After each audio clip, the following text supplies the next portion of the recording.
When I was 16 years old, I got robbed at gunpoint.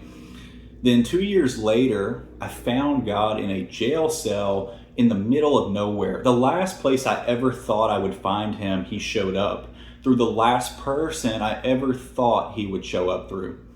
It was a man with stab wounds on his chest from where he had been stabbed. He had prison tattoos all over his body. He wasn't educated. But before I get into that and what happened, I want to get into what led me down this dark road I was going down. At the time, when I was in high school, I didn't have a lot of close friends. I had a few who I would consider were close friends, but I did not have a ton of friends. I wasn't super popular by my point of view. And I wanted to fit in with the people who I thought were the popular kids. So I would do things to try to fit in with these kids. I would buy them stuff or offer to take them places even at times. There was one kid who I thought was a good friend of mine at the time who I would hang out with. This kid, for example, I had picked him up, picked up several of his friends. There were about 5 or so kids, I believe, at the time. I can't remember exactly how many. But I took these kids down to this place where we would go to party and hang out and do stuff because the people who lived there didn't really care what we did. So I round all these kids up and drive them nearly an hour away. Didn't charge them anything for gas, mind you. I hardly had any money at the time, too, by the way. I was making like minimum wage, could barely cover my own bills, but I pick all these kids up, round them all up, drive them down to this house, let them use my money for stuff. And I'm probably out $100 or so at this time, which for me at the time was a lot of money. Nobody offered to pay for anything. Nobody offered to help out. And these were just kids who I knew. Little did I know, these kids who I was hanging out with, they were not actually my friends. I thought they were my friends, but I go to sleep after it was getting late. So it's getting late here. I go to bed in the other room beside them. They're staying up doing something else I didn't want to do. I think some other drug or something. And I overhear them laughing at me. This was the worst part. It wasn't the fact that they were using me intentionally for my money. It's the fact that they were laughing about it in the other room. These kids are talking about me. They're in a group. And the thing that hurt the most is the kid who I thought was my friend is the one who's instigating it. He's the one saying the most. Only one kid in that group of maybe 5 kids was standing up for me. All the rest of them were sitting there bashing me, mocking me, making fun of the way that I talk, how they think I'm weird or they're using me or whatever else, and saying the most hurtful stuff. And it wasn't just like talking about somebody or something they did. It was saying stuff that really hurt me deep down by how mean they were being. And only one kid of those maybe 5 kids stood up for me. We can call him Riley for the sake of this. So Riley is the only one out of this group of kids who's standing up for me, saying, man, don't you think it's a little messed up that you're letting this guy drive you around and you're using him for his money and so he'll buy you stuff and that's the only reason that you're hanging out with him? And he's like, who cares, dude? F him. And they all laugh while Riley's just sitting there. He's like, man, this isn't funny. You're using this kid for his money. He's trying to be nice, do you a favor. And all of you guys seem to be in on it, essentially. And you're the one instigating it, the one who's supposed to be his friend. And he sits here and he bashes me and mocks me for 15, 20 minutes or longer, while nobody in that group except for Riley stood up to him. I come out of that room and I was so mad. I remember I was so angry from being betrayed by this kid who I thought was my close friend. And I thought I was being nice, doing this kid a favor because he didn't have money or whatever. The whole time he's using me. And he's laughing about it, bragging about it in the other room. So I come out, I'm so angry, my eyes are almost tearing up from how angry I am. And I remember saying some stuff to him, and they thought I was this nice kid who would never stand up for myself, and to some extent they were right. But that night I snapped after all the things that he had said about me. And I come out there so mad. I cussed him out. I cussed everybody out except for Riley, because I heard him not talking about me. And I told them they could find their own way home. And I left. And if this tells you anything about my judgment at the time, after some time went by, this kid apologizes and tells me he didn't mean any of the stuff that he said, and he was just messed up from whatever they were doing and all this sort of stuff. And does this whole big thing to try to make it up to me and become friends with me again. You know why he was really becoming friends with me? Probably just so he could keep using me. Think about that. And so me lacking the judgment at the time, I let this kid back into my life. And this sort of stuff went on with different groups of kids in high school who were known for smoking and partying over and over and over, because I wanted so badly to fit in with these people who didn't care anything about me. They only cared about getting high, and they didn't care who they had to use to do that, whether they had to use me or somebody else. So I would buy kids stuff, and different groups of kids would steal from me. They would rob me even sometimes. I had another friend in high school who he showed up at my house one time. This kid was supposed to be one of my best friends. He was going into my house and stealing from me while I wasn't home because he had gained my trust. I would let him go into my house, do whatever, hang out there while he's on his way to work, because we used to walk home together. So he would show up intentionally when I wasn't there, and he would steal from me, take stuff from me. I used to smoke at the time, so he used to steal that from me. He knew where I kept it. He was the only one who knew where I would keep it at, and so it would always disappear. I kept it outside in this one spot. He would say, oh, well, maybe an animal got it, or maybe you just misplaced it, or whatever. And me, not having good judgment, I just believed him, for the longest time, until eventually it got so obvious. One time he's gone over to my house while he knows that I'm not home. He thought my mom wasn't home also, because she was supposed to be at work, but she was sick that day. So he shows up at my house with his friend. They're peeking through my window at my house, and they're looking in to see if they can see if anybody's home, because they weren't sure if I was home or whatever. And little did they know my mom is home. So they're peeking through the blinds of the window, and she sees them outside, and she's wondering what the heck they're doing, thinking she's about to get robbed, because that's exactly what they were doing. They're trying to rob me while I wasn't home, and this kid's supposed to be one of my best friends. So she called the cops. The cops showed up, and guess what? They didn't do a single thing. They told the cops that they were there to come tell their buddy, hey, or whatever, their buddy Aiden. They were stopping by to say, hey, and that's why they were looking through the window to see if I was home, and didn't just text me or call me.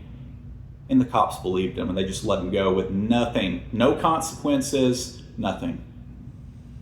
This sort of stuff went on for a while, and eventually, after that time specifically, I believe it was right after this happened when I had a big fight with this kid, and had accused him of trying to steal from me, and we got into it really bad. Some time went by, and another kid who was older, I believe he was about 18, 19, was actually buddies with him, I believe. I was supposed to meet this kid, and at the time I was getting wrapped up into some stuff I probably shouldn't have been around. And looking back, I made some very poor decisions with who I chose to surround myself with and the things I was doing when I was around these kids.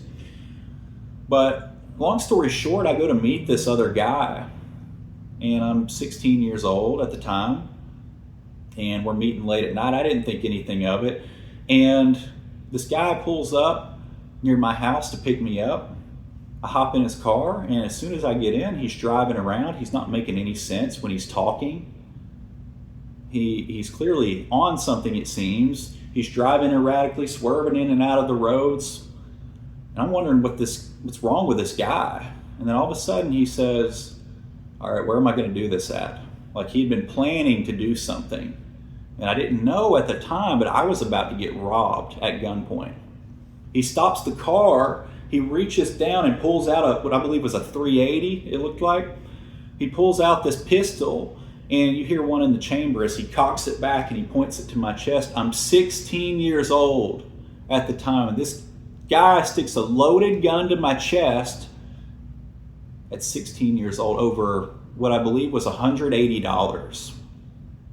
$180. Now, mind you, I'd made some bad decisions with who I was surrounding myself with, some of the things I was getting wrapped up in.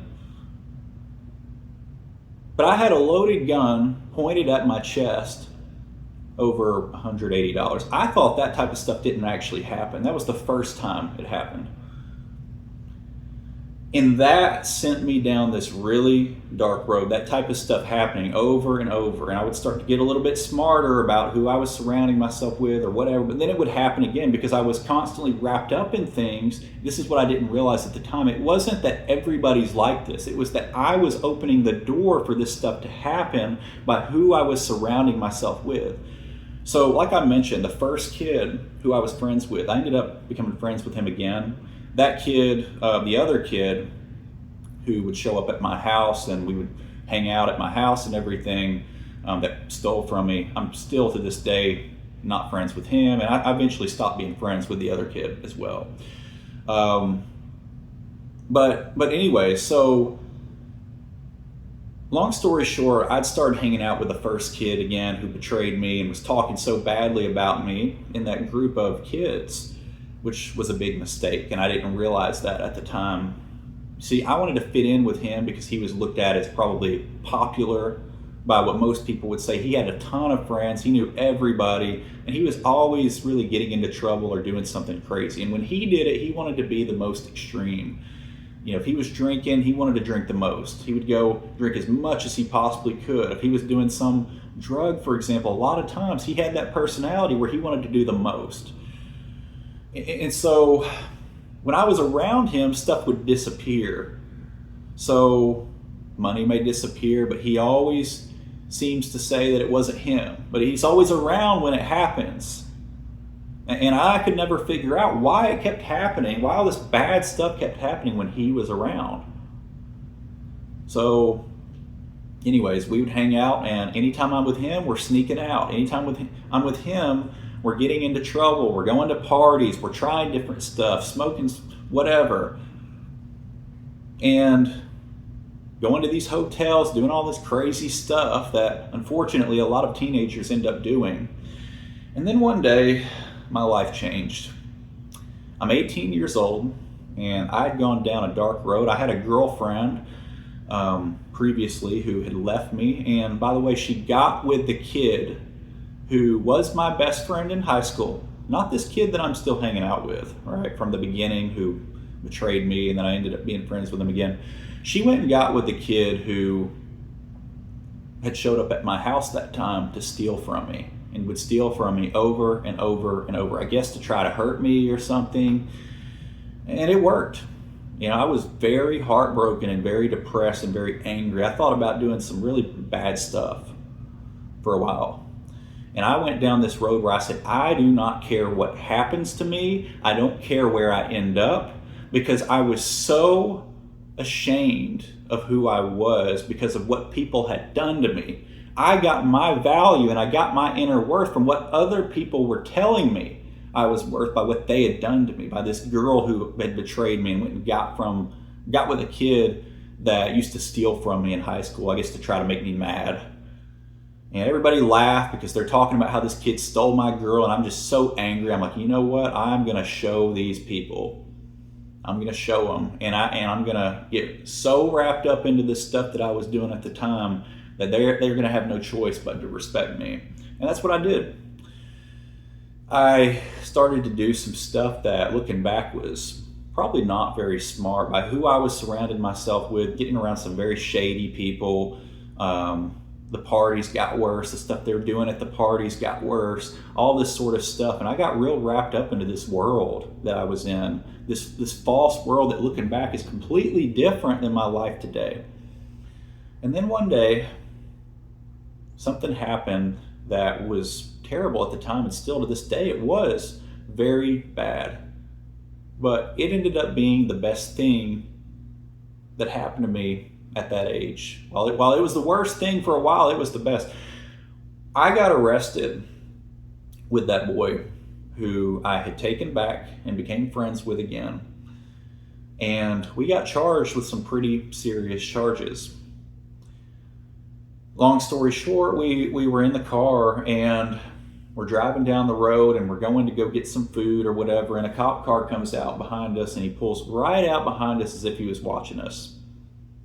Don't know why, don't know what the story is there, don't know if somebody tipped him off or what may have happened, but this cop follows us for miles down the road. It was very clear at the time that he was following us because he had plenty of opportunities to go around us, pass us, whatever. So he followed us for miles, and as soon as I'm pulling into this gas station, he turns his lights on. Like he was just waiting for some reason to pull us over. Now, I don't know if he even had a real reason to pull us over. Looking back from what I had heard, they lost the dash cam footage and lost the body cam footage, I believe. If I'm getting this correct, I believe they lost all the footage from this, which is really weird. But yeah, they pulled us over, which I believe was for no reason, essentially. They're waiting for a reason to pull us over, didn't have one is what I think, and turned his lights on right at the end.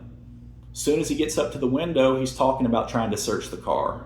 And I'm like, this doesn't sound right. This doesn't sound like a normal routine traffic stop. I have no criminal record at the time. So why are you so sure about needing to search my car? Why are you trying so hard to try to search the vehicle? It just seemed like something was off. And see, the other part that I left out was I watched this kid who I thought was my friend take a scale out of his pocket and he stuffs it under the seat. There's a bag in the back with who knows what in it. And we're getting a little nervous at this point. I'm an 18-year-old kid. I've never been arrested. I've never been to jail. I have no criminal record. And here this cop is, and he's pressuring me to search my car. I said no. I said, if you don't have probable cause, I don't want you searching my car or whatever, because he didn't. He said he didn't have probable cause, didn't smell anything. So I'm like, well, why are you wanting to search my car? So he brings out the K9 unit. And he says the K9 unit hit on the car. Long story short, we both end up going to jail. We both got charged. And a year and a half goes by, and then that kid's charges ended up getting dropped, and I got stuck with a serious charge on my record. But the night that this happened, when we initially had first went to jail, and we ended up both bonding out because we were young. I didn't have a criminal record. He had a record, and it was as a juvenile, and I think he kind of lied to the judge, if I remember correctly. I believe he may have said something that wasn't 100% true when he was talking to the judge, but he ended up getting able to bond out also. Anyways, that's aside from the point. Doesn't matter now. So we both bonded out of jail that night, but the night that I spent in jail before we bonded out was what really changed my life. That was what really got me to start to want to change, to start to want to stop hanging around those people who I was around. And it wasn't just the jail and how bad it was to spend a day in jail, because I never thought that was even something that would actually happen to me. I thought I was too smart to end up in a place like that. That jail was a place for people who weren't that smart. That I was somehow going to be the one who didn't end up there. But there's always going to be something that you can't account for. Like a cop pulling you over maybe for no reason and searching your car maybe without some reason to do it, and then losing the footage. I never thought that was something that happened. I didn't think they were allowed to do that in my mind, right? But you can't always account for other people to do the right thing either. Now, whether or not they were tipped off by somebody, I don't know. That kid's charges got dismissed later on. I ended up getting stuck with the charge, and that was it, But that night, so they separated us that night that we had bonded out. Before we bonded out, they put us in separate cells and they separated us. And the only cell open was next to a guy who they called Bam Bam, in the middle of nowhere. I didn't know anybody here. I'd never been to jail before. I was honestly scared to death because I didn't know what to expect. And I'm freaking out. As soon as I get in there, this dude could probably tell I was scared, nervous, didn't know what I was doing, had never been to jail before. And he says, "Man, do you believe in God? Are you a Christian?" Or I believe he said, "Are you a Christian, or do you believe in Jesus Christ?" And I was like, "Well, yes, but I don't act like one, honestly. I don't go to church the way I do. I mean, I do believe God's real, but I don't really act like it." That's basically what I had said. And he said, "Well, I'm going to look after you and watch out for you while you're here and make sure nobody does anything to you." I truly believe to this day that that man was an angel that was sent to me, or that God sent an angel through that man to help me at the lowest point in my life. See, right before this, my girlfriends left me for the kid who, in my mind at the time, had betrayed me the worst more than anybody else. She left me and got with him. Everybody's laughing at me as if I'm a joke. I'm in this terrible spot in my life. And that girlfriend at the time, by the way, I believe had an abortion with a child that I thought was mine without me knowing. And so I'm in a really bad spot in my life. I was considering taking my own life. I didn't know what to do. I was scared to death. I'd never been to a place like this. And this man sits up the whole night and he is telling me about his stories. He's telling me about all the things he's been through that were so similar to what I had been through, how he had friends who did these terrible things to him because he was around the wrong group of friends, and how he never wanted to end up on drugs. And it was just one little decision after another, one little thing where he would compromise a little bit. It was like a frog in boiling water, how he started down this road, and it started out with just a little bit of stuff here and there, and then it got worse and worse. And it led him to where he was today, where he had made some really bad decisions and he was having to pay for them. He had been to prison, he had been to jail, he had stab wounds on his chest, gang tattoos all over his chest. He was not educated, he didn't have good parents like I did, but he had been through a lot of the similar things that I'd been through, that I thought nobody else could relate to. And here I am, I'm in this jail cell in the middle of nowhere in the country, and I don't know anybody. And this guy is up the whole night preaching the gospel to me, reading the Bible, praying for me, talking to me about his life. And little did I know, this whole time my parents knew something bad had happened. They didn't know if I was okay. They didn't know what had happened, but they were up that whole night praying. So when I got out, I wasn't perfect. I still had the same desires to do some of the stuff that I did before, but I started to stop hanging around those people. When they would hit me up to go to the parties, I was like, no, I don't think so. I think I'll just stay home. And I stopped doing a lot of that stuff, not because of the jail and how bad it was by itself, because that was a part of it. It wasn't fun going to sit in jail and be treated like an animal, basically. It's not fun. But there's people out there who are really experiencing that right now. That wasn't what got me to change, though. It wasn't just that.